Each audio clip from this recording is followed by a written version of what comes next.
National Weather Service in Fort Worth has issued a flash flood warning for southern Bosque County and central Texas, east central Hamilton County and central Texas, southwestern Hill County and central Texas, until 5:30 p.m. Central Daylight Time.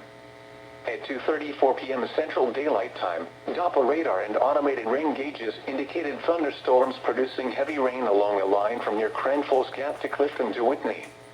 Very heavy rain and street flooding has been observed in the Clifton area, where between 1 and 3 inches of rain has fallen. Flash flooding is ongoing or expected to begin shortly. Hazard: flash flooding caused by thunderstorms.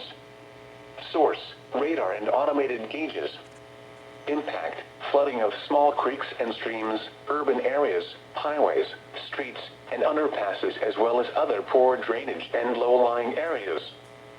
Some locations that will experience flash flooding include Clifton, Hamilton, Whitney, Laguna Park, Cranfalls Gap, Lake Whitney State Park, Aquila Lake, Cedar Shores, Lakewood Harbor, Norse, Aquila, Womack, and Coyote.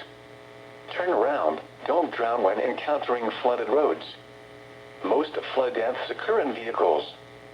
In hilly terrain there are numerous low water crossings which are dangerous in heavy rain. Do not attempt to cross flooded roads. Find an alternate route.